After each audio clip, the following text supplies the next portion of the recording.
Hi everyone, it is Debbie here from the Cyber Scheme. I'm here today with Richard Jones, who is a senior lead at Defence Logic. Richard has recently come through our professional registration process and has been awarded a principal title. Congratulations, Richard. And not only that, but Richard has subsequently become an assessor for the Cyber Scheme, which means that he's able to assess and recommend people coming through to the principal title themselves in security testing. Richard and I have known each other for a long time. This is the first time we've actually had to get the chance to sit down and have a chat about the process as a whole, and also hopefully Richard can give a little bit of insight into what he looks for now that he's an assessor in those people that are putting through the application themselves, because I think that's going to be really valuable to those people who are deciding whether or not to go for a professional title. So good morning, Richard. Good morning. Thank you for joining me today. And I just want to start off by saying congratulations on getting that title. It is a fat old application form. It takes a while. It's not just a tick box exercise. We do try and say that to people. It's one of those things where you have to sit down and think, right, I'm in the zone. I'm going to do this. And it does take a while. But the reason I wanted to chat to you today was to also reassure those people that are looking at doing this themselves that the process is okay. It's not too onerous. It's perfectly logical, and yeah, just get your thoughts on initially why you decided to get the title, and then how you found the process coming through it with the Cyber Scheme. Yeah, sure. So I applied for the process because I heard about it on the grapevine, and for me personally, I didn't think there was any kind of regulation or anything like that in the industry at all. Like when I joined, I didn't really know where I fitted in or where my skill categories fitted in into what role. So to have this registration coming down, it gives me a clear idea of where I'm sort of aiming and where I'm at currently, which is great because I didn't really know that before.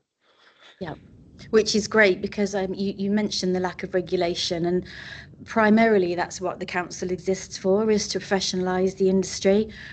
We often talk about it needing to have some sort of equal footing, if you like, with professions like accounting and law and medicine, where they're highly regulated professions, and if you are a chartered professional, that is seen as a measure of your competence and also your ability to grow with the industry as it evolves. And I think we would both recognise that within cyber things do change so quickly that having a title that you need to renew every year, that you need to show your continual professional development, is a good thing for the industry as a whole.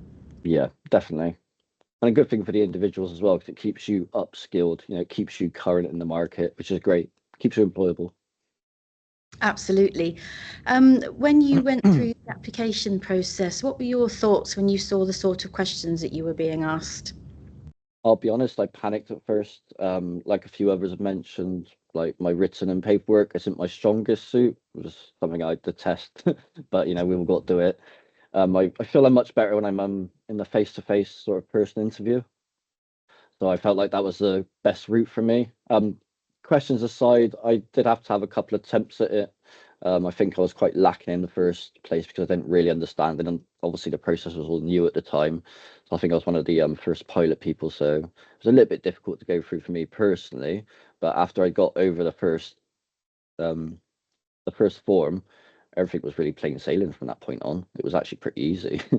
Was I think what we found with especially the security testing specialism is that people that have those skills to become security testers are very used to being tested and certified and constantly evaluated for their technical ability. But this is a bigger picture, isn't it? It's more about Yes. how you approach the industry as a whole. It's about your ethics. It's about your approach to education and mentoring. There's a whole lot of other things that you may not have thought about so much because you've been focused on proving your technical competence. This is a different set of questions. Yes, correct. Yeah. But what we talk about at the Cyber Scheme is how we think this is a well-rounded measure of someone's competency. Yes, the technical certs obviously measure someone's ability to hack, essentially. Yeah. but we also need to be looking at that person as a representative of the industry. And obviously, when you get up to principal level, which is the level that you have achieved, you are then being asked to give back. And I know, because we encounter each other at things like B-sides and conferences, I know that that's something that you feel very importantly about, and it seems to be something that you enjoy as well. But is there anything you'd like to expand on that, about how it's about you as an individual giving back to the industry as much as it is about your technical competence? Yeah, I think it shows a level of ethics, and it shows you're in the right industry. You want to go out there and meet the right people, help the right people, and not ultimately get better protection for everyone involved. Really, like, that's our main goal in security, is just to help everyone out and make sure everyone's secure and safe and happy and can just live a happy normal life. Oh, absolutely, and that's the dream, isn't it? And I think, the goal is that within 2, 3, 4 years, we're hoping that clients looking for assurance that the individuals that they are contracting to do a pen testing job for them, for example, because they've got that professional title, they've already proved to the industry that they've got, like you say, the ethics, the understanding, they're keeping up with different methods of threat. They're really sort of keeping on top of the industry, and that we really hope that a professional title is something that will become an important measure of someone's ability to offer that assurance. Would you agree with that? Yeah, completely. I mean, it's given me a certain level of confidence, especially with dealing with new people who are asking questions constantly about how to join the industry and things like that. I can actually give them a more structured answer now and be like, right, well, you can aim for these sort of certificates within the UK specifically, and then you can even go for a professional registration, so you can actually, prove to yourself that you've got the skills you say you have, you've got the ethics and the competency to carry on these tasks. Which is great, because you're probably aware we've just been able to open up the associate title as well, which is aimed at those people that are really sort of starting out in industry, not necessarily able to prove any experience yet, but it's the definition is that they are able and ready to work in cyber. And that's really exciting, because that gives people that, I don't know your background, how you've fallen into this role, but most of the people I talk to, fallen into is a good description. You've come through an IT role, or you've just enjoyed the technical aspects of the role, and found your way into this profession. And what we need to do is help people choose this profession, which is a big difference, and hopefully something that professionalization will encourage. I think this is why I want to become an assessor as well, because I'll get to help, at least help in some way, pick the correct kind of people for our industry, as in, like, people with the correct ethics, not people that are just after a bit quick cash sort of thing. Absolutely, and that brings us on beautifully to the fact that you are now an anointed assessor with the cyber scheme, which is fantastic news, and I'm sure we're going to be keeping you very busy as we try and increase the pot of principal titles out there, which is a big agenda for us. So I guess one of the questions I'd like to ask is why you decided to become an assessor, and what you would like to bring to that role. I want to become an assessor because I thought it'd be really good for me just to get. I wasn't really too sure who or what or where was in the industry, especially within the UK. So I felt like becoming an assessor, I'd be able to get an insight into who is actually in our market, what type of skills they've got, the skill sets out there. And then for me personally, if I needed things in the future, I could possibly reach out to these and say, hey, we've got this. I know your skill set's perfect. Would you like to work with us? Those sort of things. Bit of So inside information. yeah. And also, yeah, I think it helps, definitely. I feel like I'm a half decent person at the moment. I never used to be, but I feel like I'm much better these days, and I want to keep that going and, like, inspire more people in the industry as well, especially younger people. I think one of the important things to point out is that assessors assess to the title that they have achieved, or lower. Yeah. And what that means for someone coming through the process is that it ends up being a peer discussion.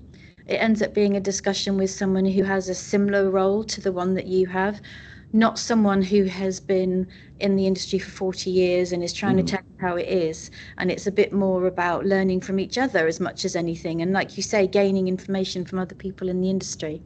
Yeah, definitely. I feel like I'm constantly learning, and I think we all are constantly learning in this space, whatever happens.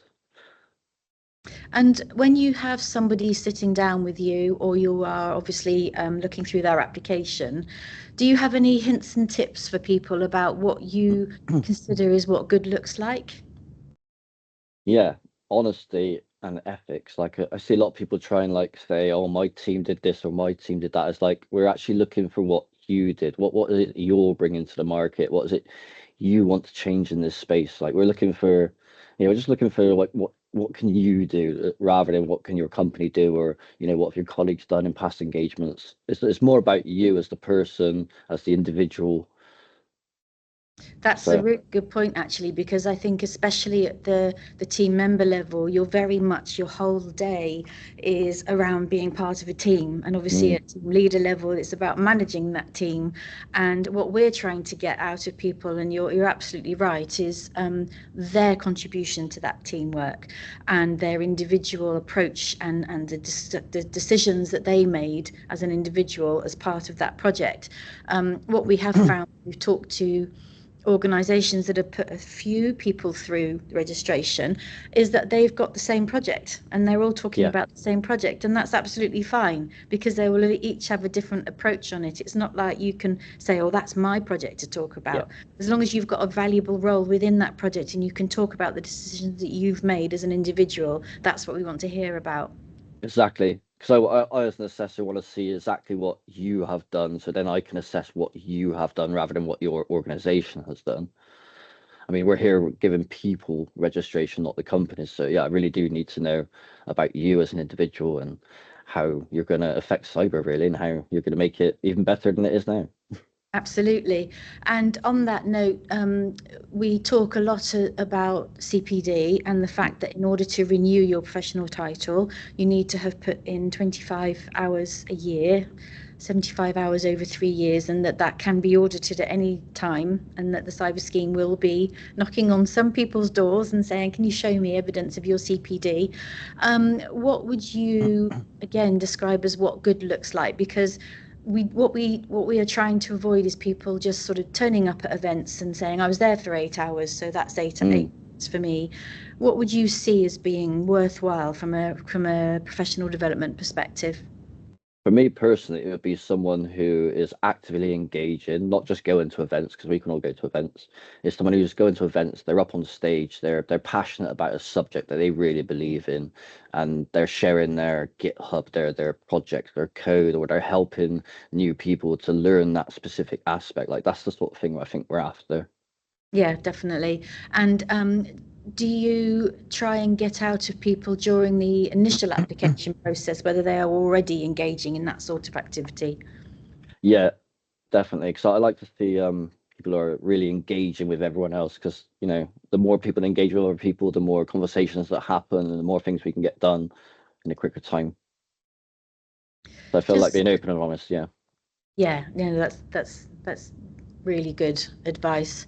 Um, So just on you mentioned at the beginning of our chat that you chose to go down the interview route because you are very engaging and able to have a conversation, and the written word is something that you would see as a slightly weaker skill of yours. yeah. Can you elaborate on the experience of that for you? Did you find that worrying, fun? What process did you find that to be? I'll be honest, I was a little bit worried at first because obviously I'd had the written and I was like, oh, this was quite daunting. And then I seen interview and I was like, oh my God, like I stressed straight away because I seen interview. But actually, when it comes to the interview, it was one of the most relaxed and just awesome chats I've ever had. Really, it was just really relaxed. We went in, had a nice little introduction chat. They asked me a few questions, and it didn't feel like I was being prodded or poked at all. It was just well genuine, really, just a genuine chat, just to find out about who I was, what I was up to, how I was doing in the industry, and where I kind of wanted to go in the industry. And Yeah, that it was really informal. It was uh, great. you take that forward as an assessor and use that same sort of process for the people that you're interviewing. Definitely, I want people to feel like safe, happy to talk to me. Like I wouldn't want anyone to feel upset or anything like that because that would put them out of bounds. Yeah. Brilliant, brilliant. Well, thank you. Those have been some really helpful insights. And as I say, I'm looking forward to working with you as an assessor and bumping into you at the next B-sides. I'm sure I will Always. with them. But thank you, Richard, for joining me today, and all the best as an assessor for the cyber scheme. Not a problem at all. Thank you for having me. Thank you. Thanks. Bye.